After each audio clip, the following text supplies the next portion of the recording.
સભ્યો અને ભૂપેન્દ્ર પટેલ સાહેબને અમારી વિનંતી છે અને નરેન્દ્ર મોદી સાહેબને અમારે વિનંતી છે કે જેમ બને એમ તેમ આને તાત્કાલિક એવી સજા થવી જોઈએ કે દુનિયાની અંદર હવે મિત્રો દેવી પૂજકના દાદાનો વિડીયો થયો છે સોશિયલ મીડિયાની અંદર વાયરલ, જ્યાં પણ મનસુખ રાઠોડ જોવા મળે તેને ખુલ્લેઆમ ભાઈ ગોબા ઉપાડી લ્યો.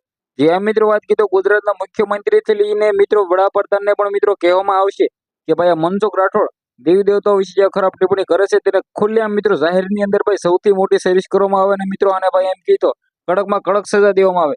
જે આ મિત્રો વાત કીધો તમને બધા લોકોને ખબર છે કે મનસુખ રાઠોડ છે એ દેવી પૂજકને દેવી દેવતાઓ વિશે ખુલ્લેઆમ જે બોલ્યો હતો, ત્યારબાદ દેવી પૂજક સમાજના લોકો અત્યારે લડી લેવાના મૂડમાં છે. કારણ કે મિત્રો તમને લોકોને ઓલરેડી ખબર છે કે રાજકોટની અંદર મિત્રો વાત કીધો આવેદન પત્રક પણ દેવામાં આવ્યું હતું, ત્યારબાદ મનસુખ રાઠોડને પકડવામાં પણ આવ્યો હતો અને ભાઈ મનસુખ રાઠોડ છે એ છૂટીને બહાર વહ્યો હતો. ત્યારબાદ ખુલ્લેઆમ મિત્રો અત્યારે દેવી પૂજક સમાજના લોકો એટલા બધા ગુસ્સે છે કે તેના વિશે વાત જ ના કરો. હવે ખાસ કરીને સૌથી પહેલા તો આપણી ચેનલની અંદર ભાઈઓ પહેલી વાર આવી તો વિડીયોને શેર કરીને સબસ્ક્રાઇબ કરવાનું ભૂલતા નહીં. કારણ કે ભાઈઓ આપણી યુટ્યુબ ચેનલની અંદર આવા નવા વાયરલ ટોપિકના વિડીયો સૌથી પહેલા તમને જોવા મળતા હોય છે.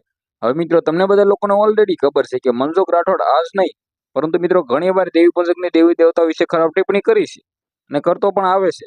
પરંતુ મિત્રો વાત કીધો હવે ભાઈ દેવી પૂજક સમાજના લોકોએ એવું કર્યું છે કે હવે ભાઈ ત્યાં ચલાવી લેવામાં આવશે નહીં અને જાહેરની અંદર જો કોઈના ઝપટમાં આવ્યો તો ભાઈ આને સર્વિસ કરી નાખવામાં આવે છે, એવું મિત્રો દેવી પૂજક સમાજના લોકો કહે છે. હું નથી કહેતો.